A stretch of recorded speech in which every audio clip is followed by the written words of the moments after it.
Times moderator Stephen Holden, cabaret critic.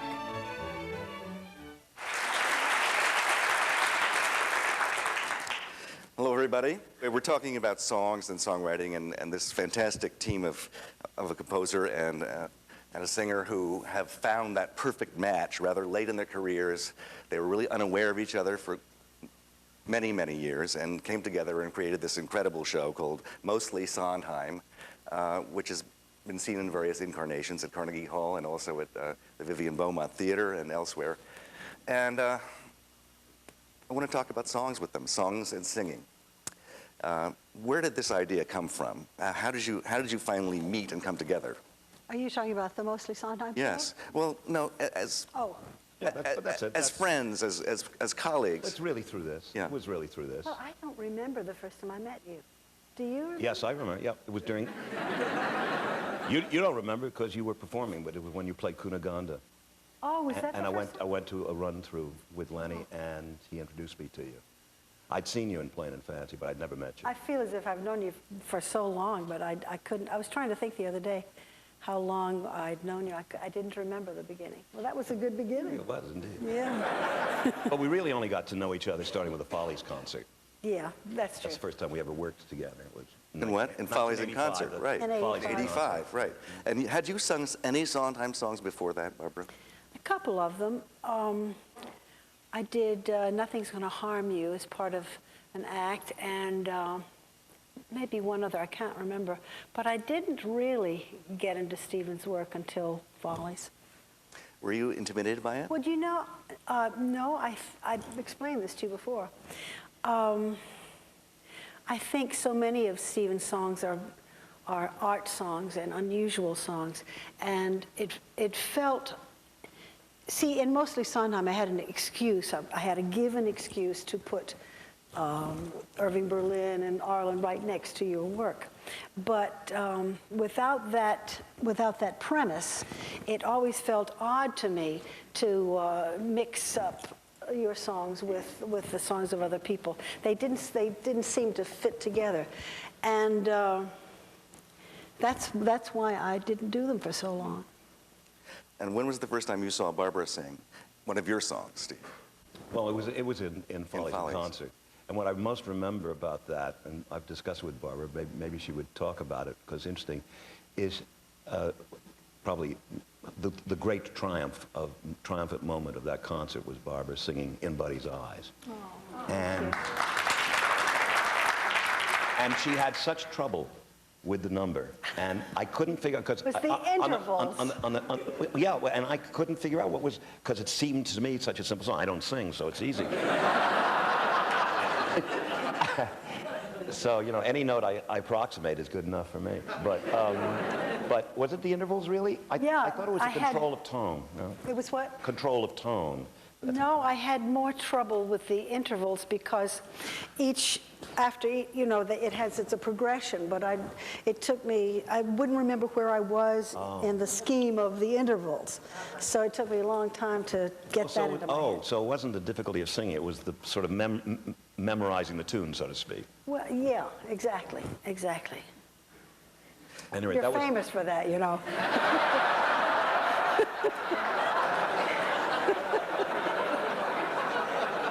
Your true fame. No, listen, I'm fully aware because it's, you know, when I'm playing and singing as I'm writing, I don't have to sing the notes exactly, and I think, yeah, I can hear it in my head, so I figure somebody can sing it. But see, what's so great is that so often you don't do what is expected, and it makes it more difficult to learn, but it's so much richer that way, and it pays off. But it's just harder to learn. Well, I don't read music. I know you chide me about that, but no, I don't chide you. I'm just always surprised. A little chide. No.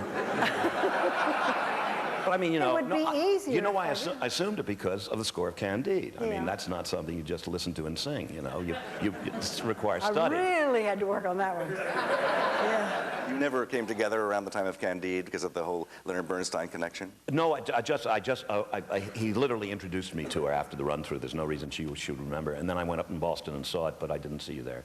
No, I really didn't. I'd met Barbara, I guess, you know, at social gatherings every now and then, but I didn't get to know her at all until 1985, and then particularly over the last 3 or 4 years. Now that mostly Sondheim event, which I've seen 3 times in various incarnations, didn't that originate as an article in the New York Times Magazine by Frank Rich? In a way, yeah. Yeah, Frank asked me to pick songs that I wish I'd written, and I did. And he only gave me, he said 50. I mean, there are 500, 600, 800.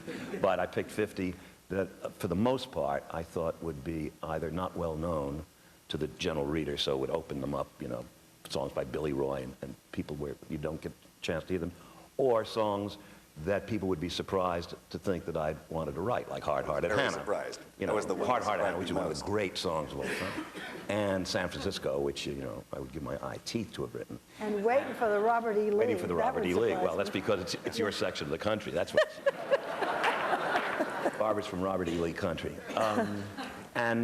So I guess Wally Harper, Barbara's accompanist, am I right, got the idea of using those as a basis so that you could mix and mingle? As I said in the show that we did, we needed to come up with some idea quickly. We had to get something together very quickly. And I said, because of that, we needed to try to find songs that I was somewhat familiar with. And I said, why don't we do songs from shows I wish I had been in? Well, it's not the greatest idea in the world, but that word wish really meant something, because we worked on that idea for really, seriously, about 15, 20 minutes, no kidding. But you never know what will hit people, you see. And he said, wait a minute. He said, do you remember that article in the Times? And Stephen listed all these songs he wishes he had written. And that's how the idea came about to put your songs with those of those people that you chose, Arlen and Berlin and those people. Yeah, yeah. Were you involved at all in the process leading up to that show, or not? Well, those songs, many of those songs were sung at a 70th birthday concert down at Library of Congress. And half the concert was the concert version of the Frogs, and the other half of it was different vocalists singing these songs. So, I'd heard some of the approaches, but Barbara's was a whole other thing. You know, Stephen, I mention this too when I do the show. It is amazing to me, so many people at an event like that, honoring them, would want their own music to be played. It's interesting to me that you ask them to do songs that you wish you had written rather than your own songs. I think the reason is I was just so tired of hearing my own songs. I mean, it was a sort of gala year, 70th birthday, and it was just, I just kept hearing the songs over and over and over. And it's very flattering at first, but the 90th time you hear, I won't even mention it, I thought, give me something else. So, and it was great to hear, to also to be able to point out to people, I bet you never listened carefully to "You Can't Get a Man with a Gun," which is, maybe the most brilliant comic lyric I know of. Because nobody thinks of Berlin. They think of Cole Porter, he's fine, or Yip Harburg, but nobody knows jokes. Well, nobody writes jokes like the jokes in that song, and his character at the same time. And to be able to open up a listener to that experience, or, to introduce them to a song like Silverware, which nobody's ever heard. And tell me, what does Barbara bring in particular to your songs that's extra special and that makes them, her own? Well, one of the greatest voices we have, that's one thing. And she lives a lyric. What a nice way to put it. That's true. And that doesn't come about through spontaneity. It comes about through hard work, as well as talent and heart and all that. But the artistry, it's I'm just going to make you blush, but the artistry with which you approach every single note and every single word at the same time, make it sound spontaneous, as if you're just singing it for the pleasure of singing it. That's what true art is about. It's making things sound effortless. And you make it sound effortless. Thank you. Now, is learning a Sondheim song different from learning anybody else's song? What are the particular challenges for you, technical and also interpretive? Well, as I said before, they often don't do what you expect they will. But in the end, you have something richer, is what I said before. The thing I love about doing Stephen's work is that they are so actable. And it's really very hard to go back to even the best songwriters after doing your work, because it's a different thing. That's because you are an actress, and there are very few people who can act and sing at the same time. I know that sounds glib, but there are people who can sing and there are people who can act. And they don't always, I remember, this may shock some people, I felt that very strongly when I saw Barbra Streisand do Funny Girl. She acted it wonderfully, and then she sang it wonderfully, and it wasn't, when she was singing, and when she was acting, she was acting. To do the two things simultaneously, and I think that's why you enjoy singing the song. I think what happens is people do become so concerned with the act of singing. Because, well, it's difficult, you know, and I think, well, I've said this so often in the master classes I do, and that is what happens then, I think, so often, is that the whole message becomes, I can sing. It's just they're so hell-bent to let you know they can sing, and that becomes the whole thing. Well, then, if I may ask, why are you such a fan of opera?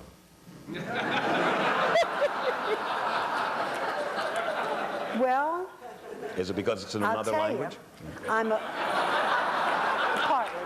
Partly. Yeah. I'm a fan of opera because I think when it works, which is not very often, when it really, really works, when it works, it moves me to a place that nothing else does. It's...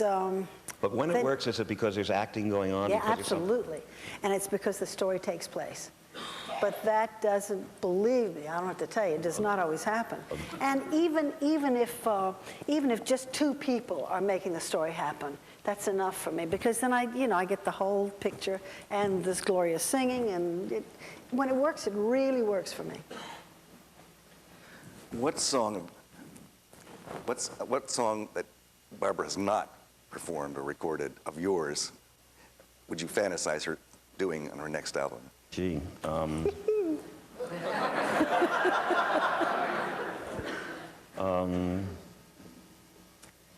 well, the trouble is, there's a song I wrote, but nobody's ever heard it. It's never been, I'm going to spring it on her at some point. Believe it or not, it's called I Believe in You, but it's not the Frank Lesser song, which is very simple. And a very simple ballad, and I'd love to hear her sing that, because the creaminess of her voice would make it work really well. It's one of my imitation Arlen tunes. That's why I think you want to do it. You know what I just love? I just love so many people. Oh, that's the one I look forward to singing that song. Sung it, right? Have you? Yes, it's in the show. It's in the show. From Saturday night, Yeah. one of your first songs. Absolutely. Oh, I love that that's song. simple too. Yes, it's such a beautiful, pure, clear, simple statement. I just love it. There's very little I've written that I wouldn't want Barbra to sing. I can tell you that. Seriously, not just Are there songs not just that the you're lyrics. afraid to sing, or you don't think are right for you? Oh, God, Other yeah. people would say are right for you. Well, is it the best pies in London that's so difficult? That one, boy, that's a daunting piece of stuff, I tell you. Listen, if Angela Lansbury can do it, you can do it. Well, I suppose I could. I've never really tried. There's a song in Merrily called Like It Was that I also would like her to sing. It's a real cabaret song. Yes, it's a real cabaret song. I don't remember that one. Make It Like It Was. I'll look it up. Actually, there's a lot of songs of mine that Barbra hasn't heard. There are a lot. Well, play them for me. I'll send you the CDs. Okay. Now, I see both of you in your very different ways as being representing, you know, the golden age of musical comedy, musical theater, and it has changed so much since 1950, 55. And how do you see it? Do you relate to it? What's going on now, or do you not? No, I find it hard to relate to. It's partly because there's not an awful lot of new stuff being done, and certainly not on Broadway, which is, the commercial theater. There just isn't an awful lot of new stuff. They're mostly revivals and often swell, but I know those pieces. Because young people aren't getting a chance. It's the old cry. I'm not saying anything will startle anybody. Young people aren't getting a chance to be heard. And when they do get a chance to be heard, it's once every 5 years, so they never get a chance to learn. Because you only get to learn by doing, I remember when Hal and I started out, Hal Prince and I started out, we would complain that we'd only get to do a show like every 2 years, whereas Rodgers and Hart did 2 a season. Well, now that seems profligate. 1 every 2 years. Wow. Who wouldn't want to get a chance to get a show on every 2 years? And so that's what I miss. I miss fresh voices. And you hear some of it off-Broadway, but you know, off-Broadway, they're limited orchestras. There's a limitation size of the cast. You can't write a big choral piece and have it done off. You can have a chorus of 20 people off Broadway. You have a chorus of 4 or 3. And so everything gets restricted. And that's sometimes good and sometimes not. But that's what I miss is hearing a lot of new work. I remember when I grew up in the theater, you know, there was a new show to see every few weeks. And there was a new play to see. That's another thing I miss in the theater is that we don't have plays anymore. Only musicals. But there was plenty of new stuff to hear, and you got stimulated, you know. You know, I think one of the big differences now is that the public is less willing to have a character speak and then sing. That happened, I remember I was on the way to do a matinee of something or other. I think it was She Loves Me or something. That was 1963. And I was walking behind 2 couples, and they were talking about what should they see that afternoon. And one of the men said, well, I want to see something where when they talk, they should talk, and when they sing, they should sing. And I thought, wow, that really bothered me, as you can imagine. But don't you think that's one of the reasons why Andrew Webber, for instance, does sung through things so that you don't have that difference? Yeah, that's part of it. It's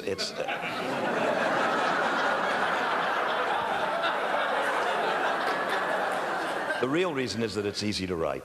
That's the real reason. It's so much easier to write recitative than a song.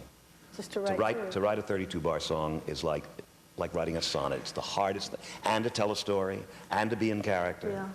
And, you know, I myself, I write 35-bar songs too. They're easier. But the whole song form is so difficult to, now it wasn't difficult, you know, for Cole Porter and Rodgers and Hart in the days when you just wrote a song, you didn't have to worry about character and story. But if you're going to worry about character and story, to be able to tell the story in song form as opposed to coating it all with chocolate sauce and is very difficult. And I think that's one of the reasons so many people write sung through pieces is they're easier. And that doesn't necessarily mean that they're less effective, but they don't satisfy me the same way a song. Well, we went through that period with Dreamgirls, where it made sense for the characters to sing, and the act, it made sense for the characters to sing. And I don't, it seems to me that something has changed in the world so that people, again, are less likely to want to hear. Well, also it's the influence of pop and rock concerts. You know, shows that approximate concerts are very popular. You know, The Lion King is essentially that. It's a spectacle and a concert. And Aida, they're essentially, and those kinds of shows have a public now because the whole public has been brought up to think of rock and pop concerts as a theater evening, which in fact it is. It's a kind of theater. It isn't just songs. It isn't just the performers. It's the whole event. In a way, I think the same thing is true of The Boy from Oz. I think it's a kind of concert with bits of dialogue telling Peter's story in between. There are not a lot of scenes. Right. In fact, 2 or 3 times in the show, he is supposed to be in concert, just singing for us, you know? Well, that's another thing. It's very hard to write a play and to write a musical. So you've got the two most difficult things to do, writing songs and writing plays. And you're hoping that you can make it into one thing that'll be a satisfying evening. You know, very hard. People don't, I'd love for you to talk about this. I think people don't appreciate enough the magnificence of Oscar Hammerstein's work in structuring a show and structuring a book. Yeah, what people don't understand about Oscar was he was an experimental writer. Because of the sensibility and that kind of, for people who don't like his work, the sentimentality and the sort of simplistic approach to character compared to what happened after he opened all those doors, they tend to miss the fact that he was an experimental writer. And it all had to do with exactly what you're saying, with structure, starting with Showboat and going right through Oklahoma. And then his one openly experimental show was such a failure that Rogers didn't want to do any more experiment, which was Allegro, and that was really hurtful in many ways, because Oscar wanted to experiment openly that way. You know, when you're walking around inside of those shows, inside of Sound of Music and inside of The King and I, he gives you this incredibly strong path to walk. It's beautiful to be part of. Do you miss being acting in a musical? Yeah, very much. I thought so. I do. I feel as if there's this whole part of me that's not being used. Yeah. However, excuse me. Are most of your most famous songs written for characters? Do you ever write independent songs that have gone on to have a life? For people's birthdays. Oh. No, I don't. Why is that? Well, because I wouldn't know where to start. It's so much easier, I think, to write when you have restrictions. I've given this example before. If you say, write a love song, I don't know where to start. But if you say, write a love song sung by a lady in a bar at 5 in the afternoon on her third martini, and she's wearing a red hat, that's half the song. And that's what the fun of working with a playwright is. You know, all my songs come from a playwright setting up a situation. We talk about it and all that, but there's a character, so you know what you're writing for. So you had a sense, even in a case like Dick Tracy, where there wasn't really much of a character, you had a sense of what you were absolutely. And as a matter of fact, first of all, some of those numbers were what we call source numbers. I always find those very difficult to write, where, as Barbara just brought up, that where you deal with a singer or a dancer, so that the number is in the nightclub or the number. I find that very hard to do, and I have to usually make up a situation.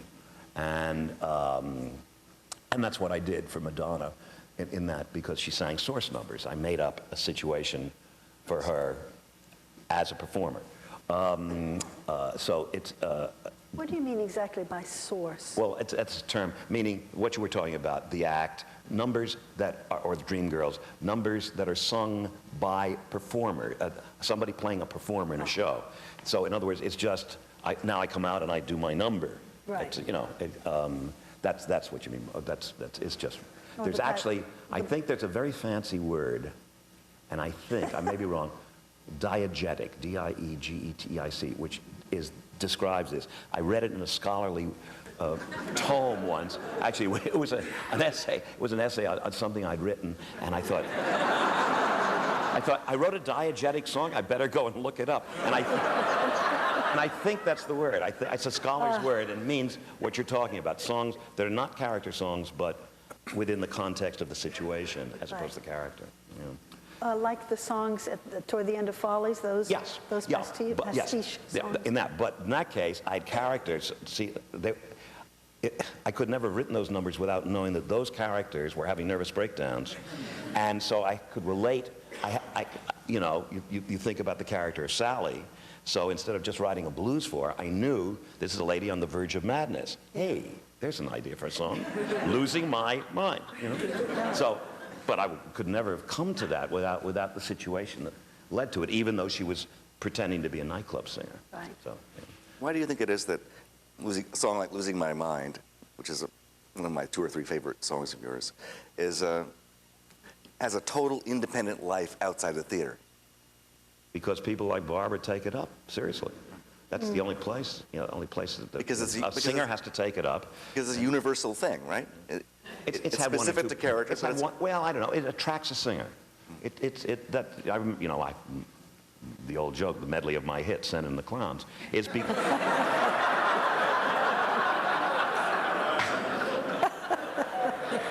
is because Judy Collins heard it after it'd been around for 2 years.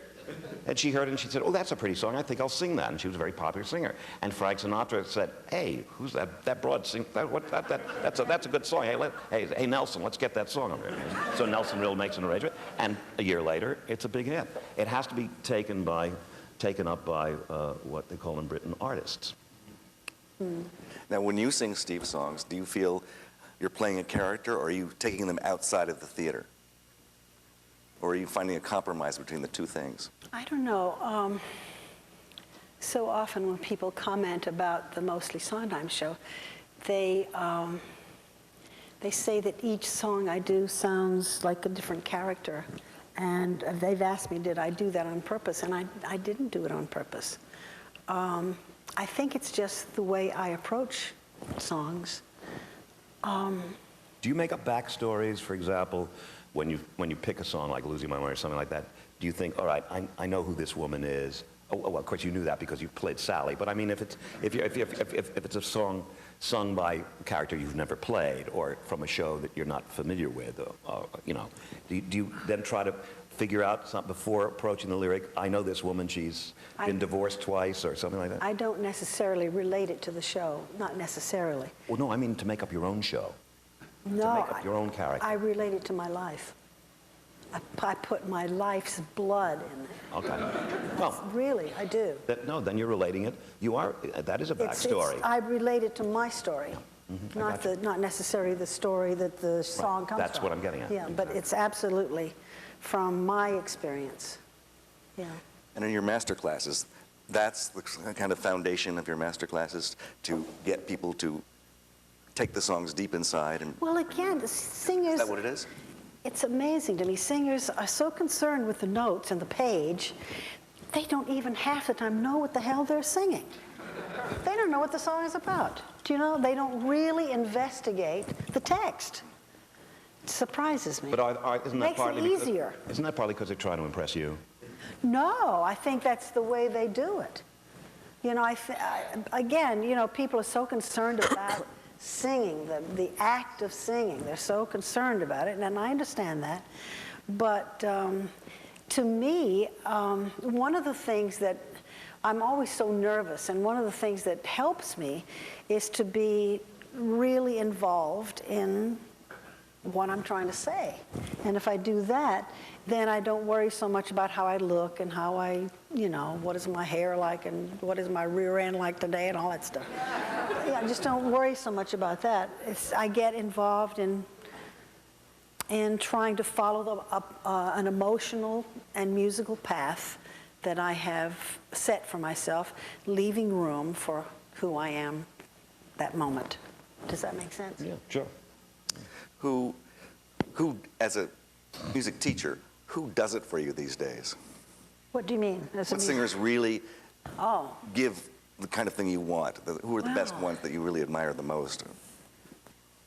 You know, when I saw Chess, the Actors Fund benefit of Chess, there were a lot of young Broadway singers I hadn't seen before. And wow, I was just knocked out. Raul Esparza, it was just so wonderful in that. And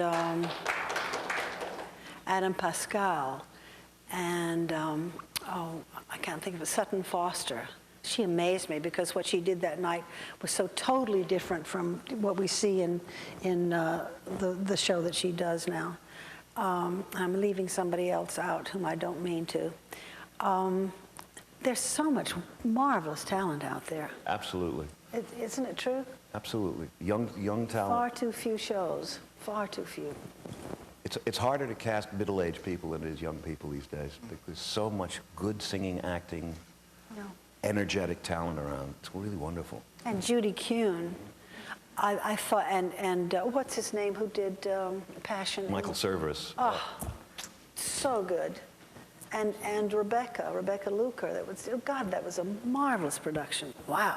All those shows at Kennedy Center, I was going to say last year, 2 years ago, were chock full of terrific people. And Melissa Errico. God, she's really surprised me. I didn't know she had all of that. Sure. It was just, it's wonderful. Terrific. So there are a lot of terrific good singers now. What's happened to the composing end of things? Is it really rock and roll and Andrew Lloyd Webber and the whole technological change? Well, the British school, so to speak, I think is as like influenza. It's peaked.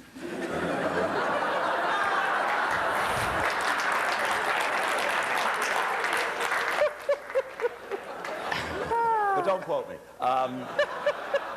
But yeah, you know, rock and pop are so much the coin of the day. On the other hand, there's a whole group of, as you know, everybody with three names: Jason Robert Brown and Michael John will accuse you, and Adam, who have a whole other way of approaching things. And whether the public will ever accept that kind of very serious-minded, concentrated, difficult work is moot because, you know, the audience, Frank Rich told me that 10 years ago, 2/3 of the audiences in the theater were from, let's say, this area of the country, and 1/3 were tourists. And now it's exactly the reverse. And when people come to New York to see a show, I don't think they're coming, I don't think they want to see those shows. I think they want to see something they're very familiar with. They want to see the East Coast Las Vegas. That's that and another rock or pop concert. Right, with, you know, with a lot of rousing singing and lots of costumes and lots of, you know, they want to see the money on the stage. Stephen, don't you think that some young composers who are not as talented as you are trying to do the kind of work you do, and it just comes out boring? Sometimes it does, but, you know, we all, meaning my generation, Johnny and Fred, and Sheldon and Jerry and I, we were not imitating, but taking from Oscar, and sometimes, you know, not doing it. One of the very valuable things that Oscar taught me was, you know, because I was so impressed with him and wanted to be like him, and I kept writing songs about, not about larks that pray, but about, you know, trees and flowers, and, you know, what I felt was sidewalks. You know, I'm a city boy, and he said, write what you feel. He said, you're trying to write what I feel. Don't. That seems so simple, but that's something that a lot of young writers don't, because they don't trust themselves to say what they feel, so they'd say either what they think the audience wants to hear or what somebody else. I think that's what singers do. I think singers very often do what they think they ought to do, you know, instead of simply trying to find out who they are within a song and present them, because that's what we always want to see. We want to see a human being who is being as present for us as he or she knows how to be. And if you do that, then it's endlessly fascinating. Yeah. And you can't go wrong, really. You can't be wrong. It's the old rule. If you're personal, you're universal. It's as simple as that. Absolutely. Absolutely. The only principle not to forget in writing or singing or anything is to be as personal as possible. And then it means something to everybody. I think so, too. Do you think amplification, though, has compromised that? I'm so used to it. If it's, you know, there's good amplification and bad amplification, you know. I think we're stuck with it forever, and it's not just because the audience is so used to sitting in front of a television set and everybody is sitting in the fourth row, and if they're not sitting in the fourth row, their ears turn off. But one of the things that I've told this anecdote before, so I suppose some of you have heard it, but I'll tell it again. Hal pointed out to me that when we first started to go to the theater, he and I, we couldn't afford orchestra seats because they were $3.60, and who had that? So we're up in the balcony, or even the second balcony. And in order to hear, you have to lean forward, because there was no amplification. And in leaning forward, you got into the piece. The thing with amplification is it makes it too comfortable. You don't get into the piece. And so I can remember the concentration I felt, you know, to hear every word. You know, it wasn't that Ethel Merman's voice was so loud. It was that people listened. That's what it's about, and that's unfortunately what amplification is. The other thing is it's affected performers. Oh, I'm so glad you said that. Oh well, I'll give it out. When we did Sunny in the Park with George, which was at the Booth Theater, which is seats 600, 700 people. It's not big, and both Mandy and Bernadette have powerful voices, and have confidence. And so what we did was we set up the sound system, but we asked the sound engineer not to use it, and let's see if we, you know, rehearse without it and see what it would sound like in the house. So they didn't get any further than 10 bars in any song before they'd say, there's something wrong in the song. They were so used to hearing the reverb from that, and then we turned up the amplification that much, and they said, oh, much better. They thought it was a dead house. Oh, I understand. And only Very because their ears were so used to that by that time. But I think too, though, with the microphone sitting right there, what happens is that sometimes, unless the director is really on top of it, we miss a kind of what I call musical comedy energy. And it's easy to begin to rely on knowing that little thing is right there, and you don't, it's this feeling, I've got to reach the second balcony. That extra thing that's missing sometimes. Absolutely right. Oh, no, absolutely. And so it brings the whole performance down in energy. The whole thing is behind glass. I mean, the whole thing is now, that's part of the spectacle aspect of it, is there's no connection. But at the same time, I don't mind amplification if it's done well. No. I really don't. I think you gain some, you lose some, you know? Do you think it's possible to ever get anything as good as a live acoustic orchestra with amplified instruments and synthesizers and all that, substituting? No, the trouble with all that is it's a spiral. If you amplify the singer, then you've got to amplify the orchestra. Amplify the orchestra, you've got to amplify the singer, and if you amplify one section of the orchestra, you've got to amplify the other section. And then the set designers have, for about 40 years now, covered the pit. As the set moves into the audience, suddenly the people are all under there, so you can't hear the orchestra, so they have to be amplified. You know, I don't think I've ever done a show with Hal with an open pit. They haven't been completely covered. But Jonathan Tunick always complains. He said, it's creeping. And sure enough, you know, the first time there was just a little section over there and a little section over there. And the second show, suddenly there was a section there and a little section there, a little section, you know. And the amoeba came forward and the musicians are under there, and they have no contact with the stage anymore. So they feel they're playing in a phone booth. And so even if everything's balanced, there is no energy from there, or not none, but I mean, it's the same thing you're saying. Which is, they're not affecting each other, and therefore... I hadn't thought about the orchestral part of it. Oh, yeah, absolutely, absolutely. They just did Sweeney Todd at the Royal Opera House in London. And as you know, in an opera house, and particularly one of the big ones, the pit is about the depth of this auditorium. I mean, you know, the first row is about where those people up there are. And, but I got to hear 60 instruments play the score. The fact that I couldn't see anybody on stage or hear, you know. It's the worst pies in London. Well, that's the magic of the Encore series, which I'm sure you've seen. Yes. Have you the seen orchestra's there? Encore series? Not a lot of them, no. But the orchestra's out there. It's Rob Fisher's orchestra that's so fantastic. He has a wonderful sense of the lilt of Broadway musical comedy, and it creates real magic, the kind you don't get anymore, even at Wonderful Town, I would say.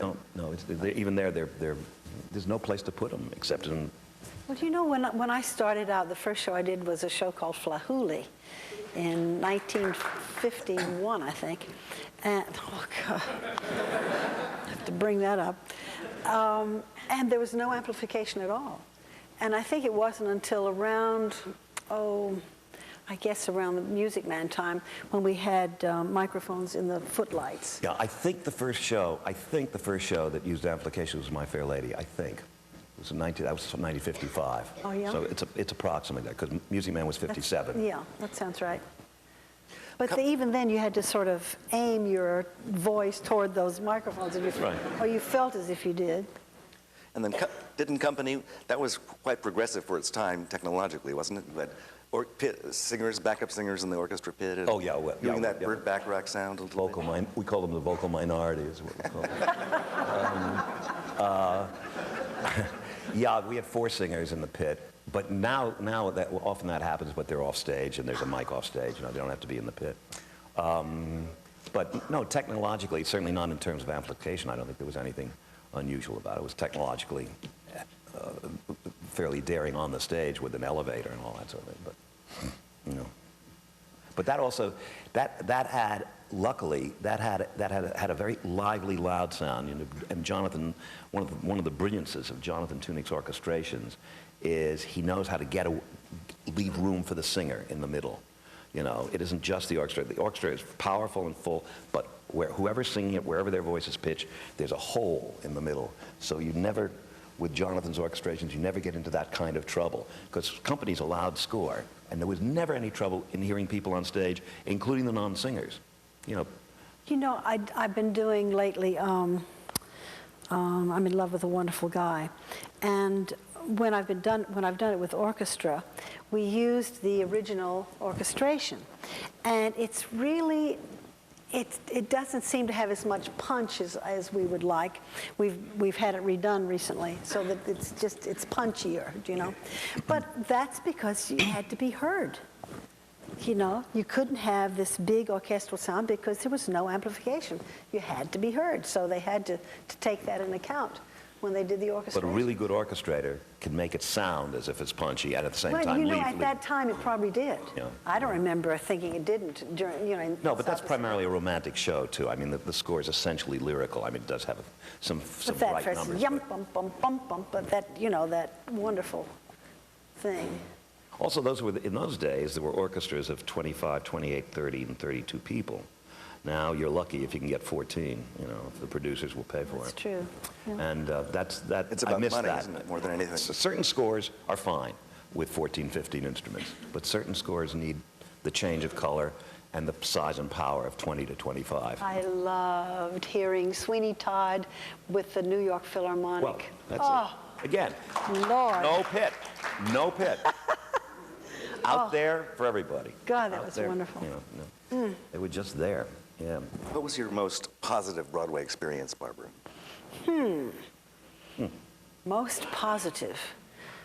I don't know. The Music Man certainly was the only really big hit I was in, and that was a good feeling. Well, it is. It's, you know, I remember coming home the next day and my husband saying to me, he says, "You're in a hit." Wow, yeah, I guess I am. However, the music in that is wonderful as it is not music I can really delve into the way I can your stuff, for instance. I loved, even though I played it for only a few weeks at City Center, I loved doing The King and I. I think that's some of the best work I've done. And I think Farley Granger would say the same thing. We often talk about that. It's probably the best work that he ever did. We were so good together. It was just one of those things. It just really worked. It was a great feeling. Well, and she loves me. Yeah, I was going to say, it's a loaded question, but to have the joy of singing those songs every night must have made, you must have looked forward to going to the theater. I did. There's a song cut from that show that I've been trying to get Barbara to sing. She absolutely won't do it. I do not know, but she was given a song called "Tell Me I Look Nice," which is one of my favorite songs ever written, and they cut it in Philadelphia, and I remember I actually called Hal and yelled at her with fun because I'd seen the run-through. I said, "How can you do that?" I was just so furious. Well, maybe that...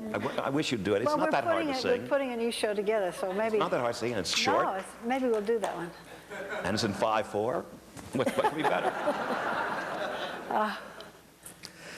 Steve, most of your shows seem to have a musical puzzle to solve. Can you talk about some of the musical puzzles that you've posed each time you've written a show? There aren't. I mean, there are two that come to mind. I mean, when I decided to do night music all in triple time, it's not all in waltz time, as you know. It's every kind of 3/4 and 6/4 and 6/8 and 12/8 and stuff like that. It's because it was a puzzle, but and again, it's so much easier to write when you have strictures. If you say to yourself, okay, I'm going to do everything, then you know, then you don't have to worry about the 4/4 ideas that come to your head. Everything, and so when your choices are fewer, they are easier to make. Now, it's harder to get variety when you only have, if you decide that you're going to paint a picture with only red and blue, it's harder to make it interesting than it is if you're going to use red, blue, yellow, and green. And so that was the challenge. As I got into it, I thought there are enough triple time kinds of music that I can get lots and lots of variety in here. And the one thing I would claim about night music is it does not suffer from lack of variety. No, it doesn't. No. Not at all. And so, but it made it easier to write.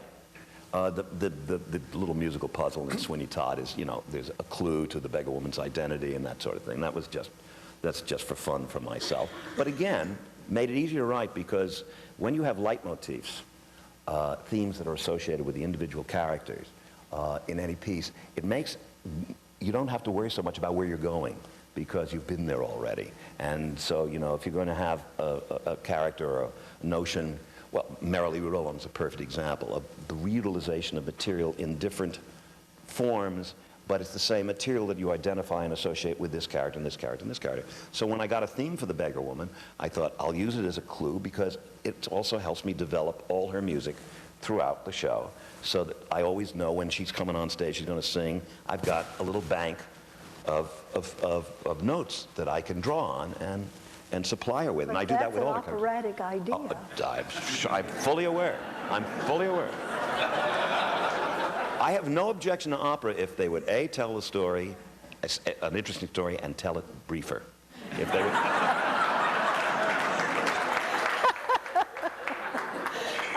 These are all compositional techniques, not just from opera, but that's when you study how to compose. That's the whole idea of the reutilization of themes, as opposed to just sprinkling new music throughout. But it makes it easier. It makes it a lot easier. That's what I finally noticed on the third production I saw of Passion. I finally began to see the overall musical arc of the piece. And I think it's your second masterpiece. Oh, thank you very much. I do. What? Passion. I wanted to talk about Passion, but specifically, there was a puzzle to solve there, wasn't there? The songs are very short. Well, yeah. What I wanted to do, because of the story, I determined at the beginning that it should be like one long rhapsody, and therefore have no applause, because I was afraid that if there was applause, it would break what is a very delicate move. I mean, this is not a heavily plotted show, Passion, and in order to get involved and get intensely involved with these very peculiar characters, particularly Fosca, I thought, if the audience is let off the hook for 1 second and the intensity level, the flame goes out and you have to relight the flame, we're lost, which means no intermission and no applause.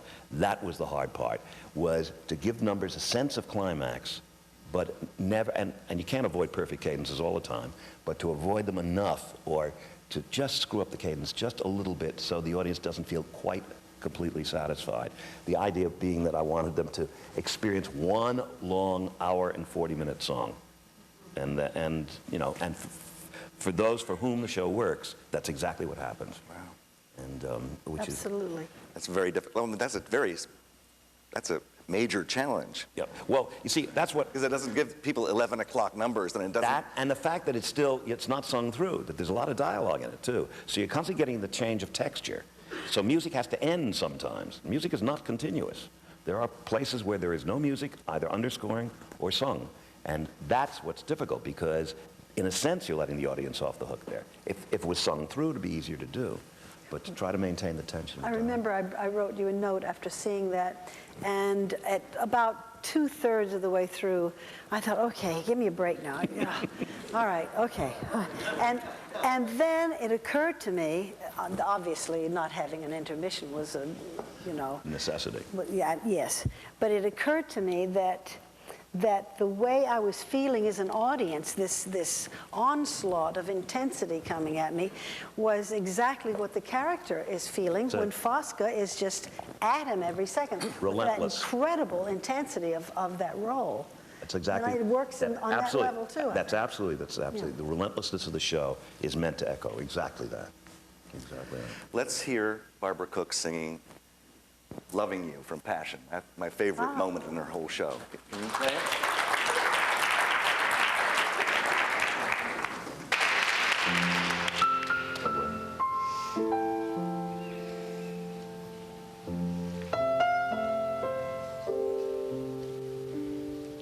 Loving you is not a choice, it's who I am.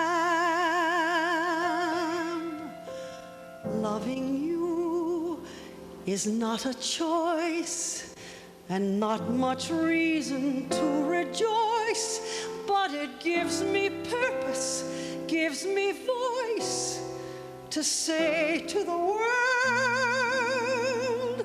this is why I live. You are why I live.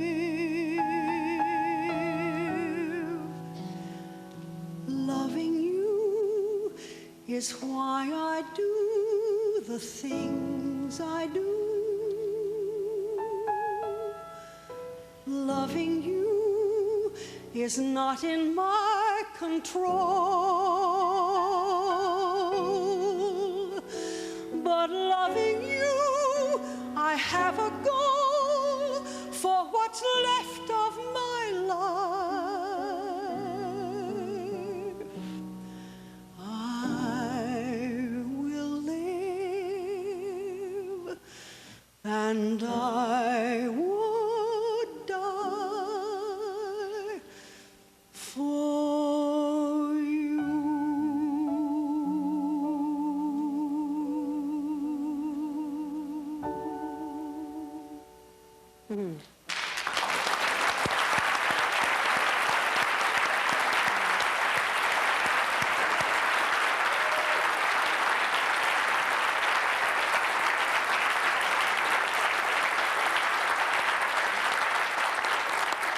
a beautiful transcendent. song, Stephen. That's a master class in itself. If you listen to the phrasing and you listen to her, not only her musicality, but her instinct for when to take a retard and all. And I know these are conscious decisions. I know this isn't just spontaneous.